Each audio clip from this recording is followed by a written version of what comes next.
तो आप सभी को मेरा आदर पूर्वक नमस्कार जी। तो देखिए, आज हम जानने वाले हैं कि सुखी जिंदगी किसे कहा जाता है और सुखी जिंदगी कैसे बन सकती है। तो चलिए, आगे बढ़ने से पहले आप वीडियो को लाइक कर दीजिए और चैनल पर नए हैं तो हमारा चैनल परमात्मा एक तक को सब्सक्राइब कर दीजिए। चलिए, बाबा को प्रणाम करके आगे बढ़ते हैं। भगवान बाबा हनुमान जी को प्रणाम, महान त्यागी बाबा जुमदेव जी को प्रणाम, परमात्मा एक नमस्कार जी। तो देखिए, सबसे पहले तो हम ये जानेंगे कि सुखी जिंदगी किसे कहते हैं। तो देखिए, सुखी जिंदगी उसे नहीं कहते कि हमारे पास करोड़ों का बंगला हो, करोड़ों की कारें हो, कई सारे नौकर चाकर हो और मतलब ऐशो आराम की जिंदगी हो, करोड़ों रुपए महीने का आ रहा हो, उसे तो सुखी जिंदगी कहते हैं। लेकिन उससे भी ज़्यादा महत्वपूर्ण ये बात ध्यान में रखना चाहिए कि घर में शांति है या नहीं। दोस्तों देखिए, घर में शांति होना चाहिए, कलेश नहीं होना चाहिए। हर कोई सदस्यों के मुंह से सत्य मर्यादा प्रेम का बोल निकलना चाहिए, उसे ही सुखी जिंदगी कहा जाता है।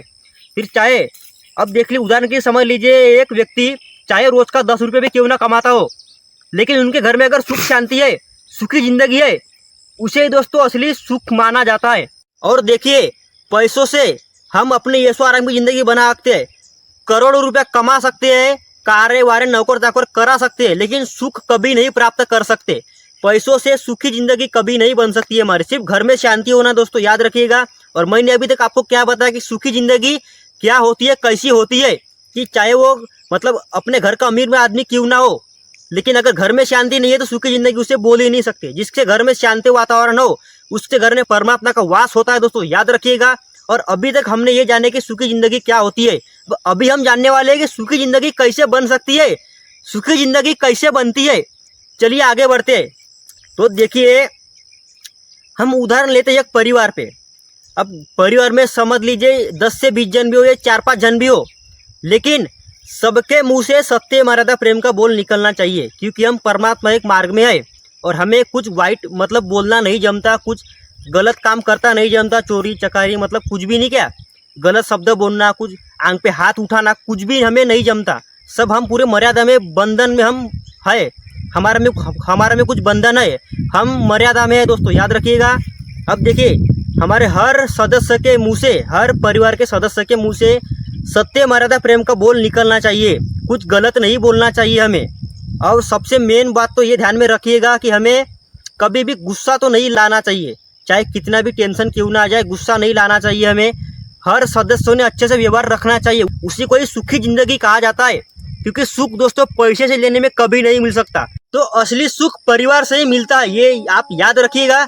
अब हम जानेंगे कि परिवार से सुख कैसे प्राप्त करें। परिवार तो है, लेकिन उनसे सुख कैसे मिलना चाहिए, कैसे प्राप्त करना चाहिए। तो सबसे पहले तो ये समझ लीजिए कि परिवार में चाहे कितनी भी जन हो, लेकिन पति पत्नी तो रहते ही है, बूढ़े माता पिता रहते ही है और बच्चे भी रहते ही है। तो सबसे पहले बात करते हैं बच्चों की। तो देखिए, छोटे बच्चे कुछ भी बोल बैठते हैं, कुछ भी कर बैठते हैं, कैसी भी शरारत कर बैठते हैं, हमें उनके पीछे ध्यान नहीं देना है। मतलब ध्यान तो दीजिए, लेकिन कैसा है, उनके बातों में हमें ध्यान नहीं देना चाहिए, वो क्या बोल रहे हैं, कैसे बोल रहे हैं। अगर उनके बराबर अपन हो जाएंगे तो उनमें और हमें फर्क क्या रह जाएगा, ये सोचिए, थोड़ा दिमाग में जोर लगाइए कि अगर बच्चों के बातों में हम सोचेंगे तो उनमें हमें फर्क क्या रह जाएगा। हमें सिर्फ उन्हें अच्छी वागणुक देना चाहिए कि पढ़ाई लिखाई के बारे में अच्छे है कि नहीं, अच्छे संस्कार डालना चाहिए उनमें। बच्चे हमारे सुधर रहे या बिगड़ रहे हो, हमें ध्यान रखना चाहिए। बल्कि वो क्या बोल रहे हैं, उनके पीछे हम भी बोलते रहेंगे तो हम में और उनमें फर्क क्या रह जाएंगे, इससे आप सोचिए। और अगली बात करते हैं अपन माता पिता की। अब देखिए, जो बूढ़े माता पिता होते हैं, अब उनका दिमाग तो समझो, बूढ़ापे का दिमाग बोलो तो चिड़चिड़ रहता है। हर इंसान का, अगर हम भी बूढ़े होने वाले हैं, हम भी बूढ़े रहेंगे तो हमारा दिमाग भी चिड़चिड़ी होएगा, वैसे ही उनका दिमाग बोले तो चिड़चिड़ होता है, सीधा नहीं रहता, आड़ा टेढ़ा ही मतलब चिड़चिड़पना ही रहता है। अगर उनने कुछ गलत बोल भी दिए तो हमें शांत रहना चाहिए, पति और पत्नी ने शांत रहना चाहिए, क्योंकि अगर उनके बराबर हम बोलेंगे तो उनमें और हमें फर्क क्या रह जाएगा। अब उदाहरण के समझ लीजिए, रास्ते से एक कुत्ता भौंकते हुए जा रहा है, उसके पीछे हम भी भौंकते हुए जाएंगे तो उनमें और हमें फर्क क्या रह जाएगा। लोग तो हमें ही फिर ऐसा ही बोलेंगे, तू भी कुत्ता है, उसके समान क्यों भौंक रहा है। तो इसीलिए समझिए कि बूढ़े माता पिता, उनको आप समझाइए, उनके बराबर में मत हुईजिए। अगर समझो झगड़ा भी कर रहे, चिल्ला भी रहे, तो उनको चिल्लाने दीजिए, क्योंकि अब उनकी उम्र ही हो चुकी है, वो बेचारे क्या करेंगे अब। तो अगर उनके बराबर अगर अपन उनके पास में भिड़ते हैं तो उनमें और हमें फर्क क्या रह जाएगा। हमें अपने कार्य की तरफ ध्यान देना चाहिए कि मैं क्या कर रहा हूँ, मुझमें भी कुछ बंधन है या नहीं, मुझे भी अच्छे से कार्य करना है, मुझे मतलब झगड़ा वगैरह नहीं करना है। दोस्तों देखिए, अब मैंने आपको बच्चों का भी बताया कि उनके बराबर में हमें नहीं होना चाहिए, और माता पिता का भी बताया कि हमें भी उनके बराबरी में नहीं होना चाहिए। मतलब वो क्या बोल रहे हैं, कुछ गलत बोल रहे हैं तो हमें उनका गलत शब्दों का नज़रअंदाज करना सीखना चाहिए। अच्छा बोल रहे हैं तो ध्यान में लीजिए, और गलत बोल रहे हैं तो ध्यान से निकाल ही दीजिए, मन से निकाल ही दीजिए। क्योंकि देखिए, हमें ज़िंदगी में अच्छी अच्छी सीख ही, अच्छी बातें ही काम में आती है। गलत बातें, गलत सीख कभी काम में नहीं आती, एक ना एक दिन वो ठप ही पड़ जाती है। इसलिए दोस्तों, अच्छी चीज़ ही ध्यान में लाइए, अच्छा ही सोचिए। अगर कुछ माता पिता गलत भी बोल रहे हैं तो हमारे भले के लिए ही बोल रहे हैं, क्योंकि उन्होंने ही हमें जन्म दिया है। वो कैसे भी रहे, आज हम उनकी बदौलत ही है। ये पत्नी तो दोस्तों देखिए अभी के आए हुए हैं, मैं कुछ गलत नहीं बोल रहा हूँ आपको, अभी के आए हुए हैं, लेकिन उनसे पहले हमारे माता पिता है। तो सबसे पहला सम्मान हमें उन्हें देना चाहिए। समझिए बात को, सबसे पहला सम्मान उन्हें देना चाहिए। कि मतलब खाना पीना हो गया क्या, बराबर ठीक हो या नहीं, दवाई पानी बराबर है क्या नहीं, सबसे पहला सम्मान बोलते माता पिता का हमें देना चाहिए। आप इस वीडियो को लाइक कर दीजिए और हमारे चैनल परमात्मा एक तक को सब्सक्राइब कर दीजिए, ताकि और ऐसे ऐसे अच्छी अच्छी बातें आप तक के पहुंचा सकूं। अब चलिए आगे बढ़ते हैं कि देखिए, अब ध्यान से सुनिएगा कि पति पत्नी का व्यवहार कैसा होना चाहिए। अगर सुखी जिंदगी घर में बनाना है, घर में सुख शांति प्राप्त करना है, तो सबसे इम्पोर्टेंट एक चीज़ है कि उन्हें सहनशीलता रखना चाहिए, एक मेक को समझना चाहिए, एक मेक के विचार मिलना चाहिए। और एक परिवार में, एक गृहस्थी में, एक घर में सबसे मेन दबाव बोले तो पति का ही रहना चाहिए। क्योंकि घर का मेन मुख्य कार्य आदमी बोले तो पति ही होता है, मेन आदमी ही होता है, पुरुष ही होता है। चाहे पैसे कमाने से लेकर तो क्यों ना हो, पैसे कमाने से लेकर बच्चों की स्कूल की फीस भरने तक, घर का राशन खाना पीना सब, मतलब खेती बाड़ी सब करना, ये सब पति का ही मुख्य काम, मतलब यही काम होता है पति का, कि घर का पूरा दबाव पति का ही रहना चाहिए। और पत्नी का ये काम रहना चाहिए, ध्यान से सुनिएगा, पत्नी का एक मतलब व्यवहार रहना चाहिए पति के प्रति। अगर पति ने आंख भी दिखा दिया ऐसी, तो पत्नी ने शांत रह जाना चाहिए। उसी को असली मर्यादाशील मतलब शौकीन भाई बोलते हैं।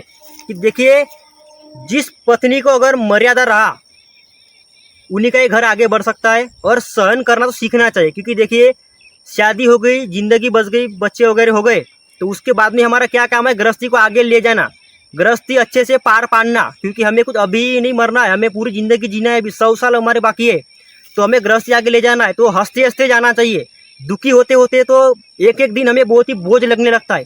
अगर सुख के दिन रहे दोस्तों, तो एक दिन कहा जाता है हमें पता नहीं चलता है कि नहीं, उल्टे दिन कम पड़ जाते हैं। अगर दुख के दिन आए तो कैसे एक एक दिन कहा जाता है, वो लगता है हमें कि दुख के दिन है यार, कैसे कैसे दिन जाएंगे समझ में नहीं आ रहा। अगर सुख के दिन रहे तो पुड़ुक पुड़ुक निकल जाते हैं दिन। तो ऐसे ही समझिए दोस्तों कि पत्नी ने पति से मर्यादा रखना चाहिए, पति का दबाव पत्नी पे रहना चाहिए। ध्यान से समझिए कि पति घर का मेन मुख्य कार्य आदमी है। पति का एक अबे तुबे भी मतलब पति ने ऐसा हाथ भी दिखा दिया, ताव से देख भी लिया, पति ने कभी दबाव भी दिखा रहा है कि चुप, तो बिल्कुल पत्नी ने शांत रह जाना चाहिए। वो इसीलिए कि पति जो भी करते हैं भले के लिए ही करते हैं, और मेन मुख्य कार्य घर का तो पति ही है। पत्नी ने सिर्फ उनके पीछे पीछे अपने कार्य करते रहना चाहिए। ठीक है, कि पति आगे पत्नी पीछे, समझ लीजिए बात को। पत्नी ने कभी भी मतलब मर्यादा से रहना चाहिए। कभी भी कोई घर में आ जाते, अपने घर पे आगे हॉल में बैठे रह जाते, तो पत्नी ने उधर नहीं जाना चाहिए, अपने घर में किचन में ही रहना चाहिए। इसको बोलते हैं दोस्तों मर्यादा। अब जिस पत्नी ने मर्यादा का पालन कर ली, तो समझ लिए दोस्तों, उसी के घर में ही सुख प्राप्त हो सकता है। आज का टॉपिक हमारा यही था कि सुख प्राप्त कैसे करें, सुखी जिंदगी कैसे बन सकती है। तो दोस्तों यही है कि सुखी जिंदगी बनाने के लिए पति ने जो कहा है पत्नी ने वो मानना चाहिए। पति गुस्से में आ जाए तो पत्नी ने शांत रहना चाहिए। अगर पत्नी भी कभी कभी गुस्से में आ जाए तो पति ने भी दोस्तों शांत रहना चाहिए। मैं कुछ किसी का विरोध नहीं कर रहा हूँ, मैं ना पति को कुछ गलत बोल रहा हूँ ना पत्नी को कुछ गलत बोल रहा हूँ। मैं सिर्फ जिंदगी बता रहा हूँ कि जिंदगी में ये सब स्वाभाविक ही है। सबके घर में दोस्तों सोने का चूल्हा नहीं होता, सबके घर में तू मैं होते ही है, सबके घर में ये हालत ही है। किसी के घर में सोने का चूल्हा नहीं होता, सबके घर में यही हालत है, कभी झगड़े हो जाए कुछ भी हो जाए। लेकिन हमें यह ध्यान में रखना है कि हम परमात्मा मार्ग के सेवक है। हमें गुस्सा करना, मारापीटी करना, गलत बोलना, झूठ बोलना, चोरी चकारी करना नहीं जमता। हमें अच्छे से रहना चाहिए, हमें अपने कार्य अच्छे से करना चाहिए। और देखिए, हमारे परमात्मा मार्ग में माता पिता को सबसे ज्यादा सम्मान दिया गया है। कि अगर अब देखिए माता पिता है, कब तक जिंदा रहेंगे, एक ना एक दिन उन्हें जाना ही है। लेकिन हमारे परमात्मा मार्ग में क्या है, देखिए, जो भी सेवा करना है जिंदा है तभी कीजिए। जो भी लाड़ू चिवड़ा जो भी देना है, प्रेम का बोल देना है, जो भी देना है जिंदे में ही कीजिए। क्योंकि देखिए, अगर मर जाते हैं तो फिर हम क्या करते हैं, शान बान से तेरवी करेंगे, लालू चिवड़ा देंगे, तो फिर मिठाई वगैरह देंगे, तो फिर क्या और जलेबी देंगे खाने में, है कि नहीं। फिर पुण्यतिथि करेंगे तो भजन पार्टी रखेंगे। दोस्तों कोई मतलब नहीं है इससे। जो सेवा करना है, जो प्रेम देना है, जिंदे में ही दीजिए। फिर मर जाते तो फिर माझा भाऊ एवढा होता तो फिर गेला, तो ऐसा होता है ना कि मतलब मर जाते तो फिर दोस्त का पटक पटक के रोते हैं। फिर कोई मतलब नहीं है। जितनी सेवा करना है दोस्तों जिंदे में ही कीजिए, क्योंकि माता पिता का मान सबसे बड़ा मान है। सबसे ज़्यादा सम्मान देना तो माता पिता को दीजिए दोस्तों। याद रखिएगा, हमारे परमात्मा के मार्ग में सबसे ज़्यादा मान सम्मान माता पिता को दिया गया है। अगर वो मर भी जाते हैं कभी, अच्छी तरीके से सब कीजिए, कार्यक्रम वगैरह बराबर कीजिए, लेकिन हमें कैसा है, माता पिता की सेवा जिंदे में ही करना है। हमारे मार्ग की खासियत यही है कि सत्य मर्यादा प्रेम का बोध होना चाहिए। हर सेवक के घर में सुख शांति होनी चाहिए। सत्य मर्यादा प्रेम 4 तत्व 305 नियम की हर घर में वागणुक होनी चाहिए। उसी के घर में दोस्तों परमात्मा का वास होता है, परमात्मा का निवास होता है दोस्तों, याद रखिएगा। और माता पिता की सेवा जिंदा है तभी कीजिए। प्रेम का बोल देना है, खाना देना है, मिठाई देना है, जलेबी देना है, जो भी देना है सब जिंदा है तभी कीजिए। मरने के बाद करने से कोई मतलब नहीं है। जान चली गई, लाश को दफना दिए, क्या मतलब है उसको ज्यादा ये करने से। जो सेवा करना है, जो मेहमान नवाजी करना है, सेवा करना है, वो जिंदे में ही कीजिए। हमारे जब माता पिता मर जाते हैं तो फिर उनकी जब फोटो टंगती है दीवार में, अगर आप उन्हें खिला के देखिए, लीजिए खा लीजिए, लड्डू खा लीजिए, जलेबी खा लीजिए, पेड़ा खा लीजिए, खाएंगे और नहीं खाएंगे। उनके साथ कुछ बोल के देखिए, आप क्या कर रहे हो, आपकी कैसी हालत है, आप क्या कहाँ हो, किस हालत में हो। वो कुछ बोलेंगे? नहीं बोलेंगे। वो क्यों बोलेंगे? क्योंकि वो उनकी जान चले गई, मर गए बेचारे, कैसे बोलेंगे। इसलिए दोस्तों जितनी सेवा करना है वो जिंदगी में ही कीजिए, क्योंकि वो मर गए, फोटो टंग गई, उन्हें कुछ हम देंगे भी तो कुछ खा नहीं सकते, ना बोलेंगे तो कुछ बोल भी नहीं सकते, क्योंकि वो मर ही गए हैं। इसलिए जो सेवा करना है माता पिता की जिंदगी है तभी कीजिए, जब जिंदा है तभी कीजिए। मरने के बाद कोई मतलब कोई सेवा भी नहीं हो सकती, कुछ भी नहीं हो सकता। इसलिए माता पिता जिंदा है तभी उनकी सेवा कीजिए, प्रेम से बोल रखिए, ताकि देखिए माता पिता की आत्मा कैसी जाना चाहिए, हंसते हंसते जाना चाहिए, दुआ देते हुए जाना चाहिए। एक चीज याद रखिएगा, जब माता पिता मर जाते तो उनकी आत्मा कैसी जाना चाहिए, दुआ देते हुए जाना चाहिए। जा बेटा तेरे घर में लख लख भंडारो, सुख शांति हो तेरे घर में, है कि नहीं। इस प्रकार से उनकी आत्मा जाना चाहिए दोस्तों। कभी कभी क्या होता है, जिस घर में सुख शांति नहीं होती और कभी उनके माता पिता समझो मर जाते हैं, तो कभी कभी मतलब ऐसे तो ज़्यादा खर्चा नहीं होता, लेकिन कभी कभी ऐसा होता है कि माता पिता की आत्मा श्राप दे के ही जाती है, समझिए बात को। फिर उस घर में कभी शांति नहीं हो सकती, क्योंकि माता पिता सबसे बड़ा अनमोल है। जितने भी जीव जंतु मनुष्य प्राणी सब में एक परमात्मा का वास है, सब में एक परमात्मा का अंश है। तो परमात्मा जब हम खुद ही है तो फिर माता पिता को सबसे बड़ा अनमोल रत्न दिया गया है, सबसे बड़ा मान सम्मान उन्हीं का ही है। अगर वही हमें कुछ श्राप देखे जाते हैं तो हमारे पास कितना गलत हो सकता है। इसलिए उनकी आत्मा दोस्तों खुश रह के जाना चाहिए, हंसते हंसते जाना चाहिए, हमें दुआ देकर जाना चाहिए दोस्तों, याद रखिएगा। इसलिए उसके लिए आपको क्या करना चाहिए, आप बस उनके सत्य मर्यादा पर उनका बोल रखिए, अच्छे से वागणुक कीजिए दोस्तों, जो करना है जिंदगी में ही कीजिए उनके साथ, ठीक है। अच्छे से दोस्तों बोल रखिए। और आज का जो हमारा टॉपिक था वीडियो का वो यही था कि सुखी जिंदगी किसे कहा जाता है, कैसे बन सकती है। तो मैंने आपको बता दिया कि सुखी जिंदगी उसे नहीं कहते कि जिसके घर में मतलब करोड़ों का घर हो, करोड़ों के नौकर चाकर हो, कारें हो, ऐशो आराम की जिंदगी हो। सुखी जिंदगी इसे कहते हैं जिसके घर में सत्य मर्यादा प्रेम 4 तत्व 305 नियम का अच्छी तरीके से वागणुक हो, जिसके घर में अच्छे से बोल हो, अच्छे से सब प्रेम भाव से सब रहते हो दोस्तों, उसी को सुखी जिंदगी कहा जाता है, याद रखिएगा। इतना ही बोल के मैं अपने दोस्तों से पीछे लेता हूँ। अगर आपको वीडियो अच्छी लगी हो तो वीडियो को लाइक कर दीजिएगा, और चैनल पर नए है तो हमारे चैनल परमात्मा एकता को सब्सक्राइब कर दीजिए। और दोस्तों ये मत सोचिएगा कि मैं आपको कुछ गलत बोल रहा हूँ, मैंने वीडियो भर में जो भी आपको बताया हो, जो भी अपने मुँह से शब्द निकाला हूँ दोस्तों, ये सब एक जिंदगी है। ये कि देखिए जिंदगी में ये सब स्वाभाविक ये सब होता ही है। मैंने से आपको बताया कि मतलब मैं ये नहीं बोल रहा हूँ कि मैं पति को ही गलत बोल रहा हूँ, पत्नी को ही गलत बोल रहा हूँ, या माता पिता को ही गलत बोल रहा हूँ, बच्चों को गलत बोल रहा हूँ। मैं सिर्फ एक जिंदगी की नीति नियम बता रहा हूँ आपको, किस प्रकार होना चाहिए, हमारी जिंदगी कैसे सुखी बन सकती है दोस्तों, मैं इसी के बारे में आपको पूरा बताया हूँ। अगर कुछ बोले चाल में गलती हो गई हो तो मुझे माफ कर दीजिएगा आप, और सभी सेवक सेविकाओं को मेरा आदरपूर्वक नमस्कार जी।